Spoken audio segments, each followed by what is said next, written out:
HiroHiro探偵団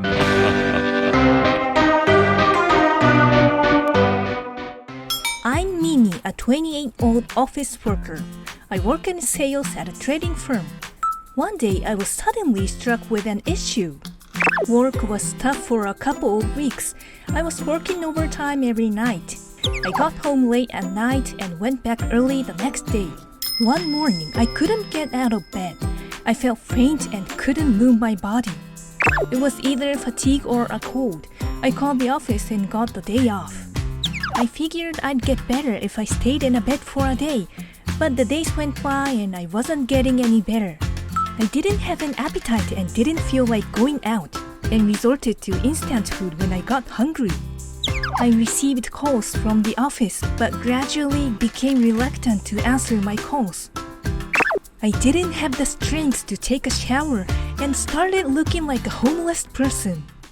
Always staying in bed has generated nothing but negative thoughts. No one needs me anyway. I wish I could just disappear. After about a month, my parents got worried and come over to check on me. They took one look at me and said, "See a doctor right now." "Right." I went to see a psychosomatic therapist nearby, since I felt kind of awkward going to a psychiatrist. The doctor was young. He didn't look too experienced. From what you've told me, it looks like you're suffering severe depression. Severe depression? Probably. Probably. We can assume things. What should I do? I'll give you an antidepressant. Will that cure me? Oh yes, probably. Probably. Why do I feel anxious? A month later, I got up one morning and realized that my body suddenly felt lighter. The fuzziness in my head was also gone. What is this? Have I been cured? Hooray! I'm finally out of depression! I suddenly felt better, contacted the office and went back to work. I worked super hard. I clinched one deal after another and was suddenly doing great. No matter how late I worked, I felt fresh and alert with a good night's sleep. I had more energy than before I got depressed, but that energy gradually got out of hand. I got bitchy with the idea that I was better than everyone else and threw out anyone who made a mistake. What do you think you're doing? Are you trying to get in my way? I was on a weird high when I went out with friends from college and talk all night. Drink it up, everyone, it's on me. I'd get drunk and make calls all night. I spent money carelessly and splurged on clothes and watches. Even I began thinking I was acting funny. A friend then said to me, "Why don't you go and see a doctor?" Well, this time I went to a different clinic. The doctor was a bright, cheerful-looking woman. So, you can't believe how much fun you're having every day, huh? Right.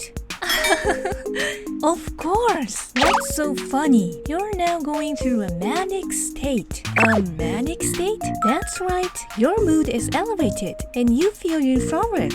What's wrong with that? It's followed by depression. That alternating state is what we call a bipolar disorder. A bipolar disorder? It's often missed when the state of depression isn't too serious. But in your case, the change is extreme. It's a typical case. What should I do? We'll switch to medications for bipolar disorder.